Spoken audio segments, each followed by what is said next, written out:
Assalamualaikum warahmatullahi wabarakatuh. Anak-anakku yang soleh dan soleha, apa kabar semuanya? Jumpa lagi dengan saya Bapak Andi Darmadi, Guru Bahasa Indonesia SMA Islam Adi Medan. Nah anak-anak, kita kali ini akan belajar Bahasa Indonesia yang tentu saja sangat mudah. Kenapa? Karena Bahasa Indonesia itu adalah bahasa negeri. Assalamualaikum warahmatullahi wabarakatuh. Anak-anak yang soleh dan soleha, siswa-siswi kami SMA Islam Adi Medan, apa kabar semuanya? Semoga senantiasa diberikan kesehatan dan keluangan waktu oleh Allah Subhanahu wa Ta'ala, sehingga kita bisa melaksanakan aktivitas kita sehari-hari dengan sebaik-baiknya, terutama pada saat pembelajaran daring ini ya nak ya. Dan kita dapat belajar walaupun dari rumah ya, tanpa suatu kurang apapun. Baik Ananda semuanya, masih bersama saya Bapak Andi Darmadi, Guru SMA Islam Anida Medan. Kali ini kita akan melanjutkan pembelajaran kita ya, tapi sebelum itu ada baiknya kita membacakan Bismillahirrahmanirrahim untuk mengawali pembelajaran kita. Baik Ananda, siswa-siswi kami yang soleh dan soleha, kita lanjutkan tentang biografi. Kali ini kita akan membahas tentang kebahasaan dari teks biografi ya. Kalau di buku paket itu bisa Ananda lihat di halaman 235 bagian kegiatan 3, yaitu mengidentifikasi kaidah bahasa teks biografi. Silahkan dibuka bukunya ya nak ya. Baik, adapun tujuan pembelajaran kita pada kesempatan kali ini yang pertama, diharapkan siswa bisa mengidentifikasi kaidah bahasa teks biografi. Yang kedua, tujuannya adalah diharapkan siswa mampu menemukan pola karakter ya, unggul tokoh ya, pola karakter unggul tokoh dalam teks biografi. Nah, ini nanti akan kita bahas juga ya. Kalau tidak sempat di pertemuan kali ini, untuk karakter unggul ini kita lanjutkan di pertemuan yang akan datang. Baik, kita langsung saja kepada kaidah kebahasaan teks biografi. Bisa Anda lihat yang pertama itu menggunakan pronomina ya. Pronomina ini adalah kata ganti ya. Ya, kata ganti yang biasanya digunakan itu adalah kata ganti orang ketiga tunggal ya. Kata ganti yang digunakan di sini biasanya adalah orang ketiga ya, tunggal. Ya, contohnya apa itu? Contohnya misalnya pakai kata iya ya, dia, nah itu ya, atau pakai kata beliau. Ini kata ganti ini digunakan secara bervariasi ya, dengan menyebutkan nama tokoh ataupun panggilan tokoh. Nah itu bisa juga Anda lihat di teks-teks biografi yang ada di buku, misalnya tentang Pak Habibie ya, tentang George Shah yang dari Papua itu ya, yang kemudian berprestasi di pelajaran fisika ya, sehingga menang olimpiade dia kan. Nah itu sudah Anda baca seharusnya. Itu pasti banyak menggunakan kata ganti ataupun pronomina. Baik, itu ke kiri kebahasaan teks biografi yang pertama. Yang kedua, banyak menggunakan kata kerja tindakan. Wah, kayak orangnya ini ya, ada yang berlari, ada yang loncat-loncat ini kan. Itu melakukan tindakan ya, untuk menjelaskan peristiwa-peristiwa ataupun perbuatan tokoh yang perbuatan fisik ya. Dalam hal ini ya, yang nampak fisiknya yang dilakukan tokoh ya, yang dilakukan tokoh ya. Kata kerja tindakan itu misalnya apa? ya kan.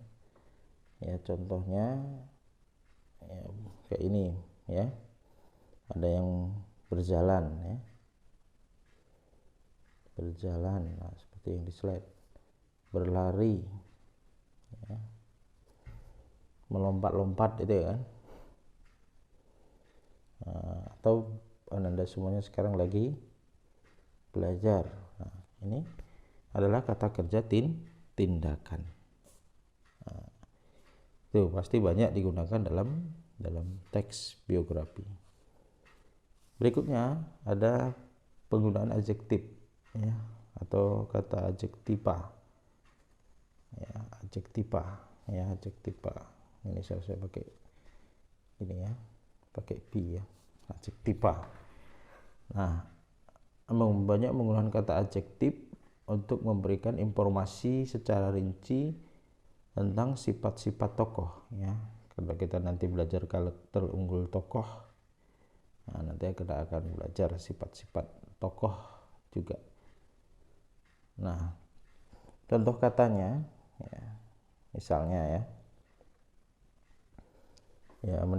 kata sifat untuk mendeskripsikan tentunya ya, mendeskripsikan watak tokoh yang sedang ditulis biografinya. Misalnya yang paling sering itu adalah rajin ya kan, lagi gigih, nah, ini ada ini, kerja keras ya kan, ulet ya kan, apalagi cerdas, nah, atau jenius, nah, dan sebagainya yang bisa dijadikan karakter unggul gitu ya, pantang menyerah ya, bisa juga. Dalam melakukan deskripsi itu kadang pula sering ya menggunakan kata sifat didahului oleh kopulatif ya, kopulatif, adanya kopulatif. Kopulatif itu apa ya? Contoh kata kopulatif itu adalah ya, kata adalah, merupakan, nah, itu kopulatif. Merupakan itu.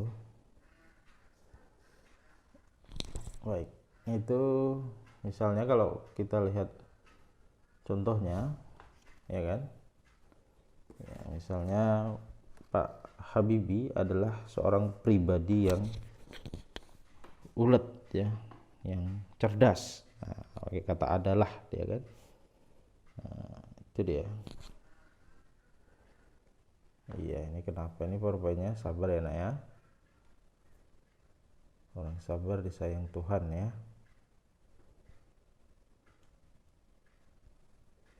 Baik, kita lanjutkan. Setelah adjektiva itu ada kata kerja pasif ya, kata kerja pasif. Nah, kata kerja pasif karena ada kata kerja aktif ya, itu biasanya di predikatnya menggunakan awalan me ya kan.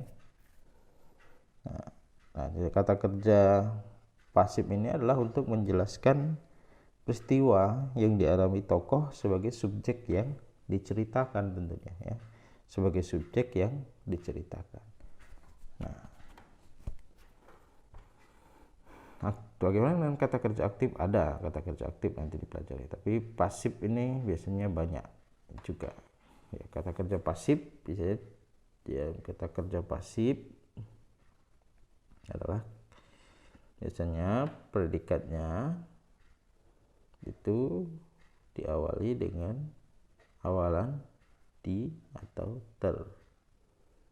Kemudian kata kerja pasif ini biasanya bukan melakukan pekerjaan, tapi dikenai pekerjaan. Ini kata kerja pasif ya. Adapun contohnya ya, ini pasif tidur ini ya, ada di slide ini ya, tertidur misalnya. Contoh, ditugaskan, nah, seorang tokoh tersebut ditugaskan di luar negeri misalnya, atau dipilih ya, dipilih menjadi salah satu mahasiswa terbaik. Nah, itu banyak menggunakan kata kerja pasif. Nah, itu kaidah kebahasaan yang keempat. Yang kelima, nah ini banyak menggunakan kata kerja mental. Nah, seperti di gambar itu ya, kalau nggak kuat mental, nah bisa nangis seperti anak bayi itu. Baik, kata kerja mental yang berhubungan, ini adalah kata kerja yang berhubungan dengan aktivitas mental ya, dalam rangka penggambaran peran tokoh ya. Ya, berhubungan dengan aktivitas mental. Contoh, bagaimana seorang tokoh itu menginspirasi ya. Menginspirasi, bisa menginspirasi orang lain. Ini kan aspek mental ini, kejiwaan ya kan. Apalagi menyenangi ya, ataupun mencintai ya, menggemari dan seterusnya.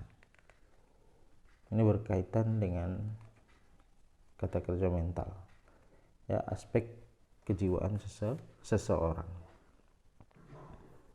Baik, ini adalah ciri juga yang biasanya terdapat dalam teks biografi. Berikutnya yang keenam ya, tadi yang kelima itu ya, ini yang keenam, banyak menggunakan konjungsi, preposisi, nomina, urutan waktu ya. Konjungsi itu disebut juga dengan ya, konjungsi ini disebut dengan kata hubung ataupun kata sambung. Preposisi disebut juga dengan kata depan ya. Kemudian ada nomina urutan waktu. Nomina atau dalam bahasa Inggris disebut juga dengan noun ya, berkenaan dengan urutan waktu. Nomina ini disebut juga dengan kata benda. Baik, jadi misal kalau kita lihat contohnya ya, berhubungan dengan urutan waktu ya. Contohnya apa itu? Ya, contohnya misalnya kata sebelum ya, sebelum sukses dia adalah seorang yang susah hidupnya tapi dengan kerja keras. Kemudian ada kata kemudian. Kemudian ini kan hubungan waktu juga. Sampai ya. Sampai, selama ya kan, banyak.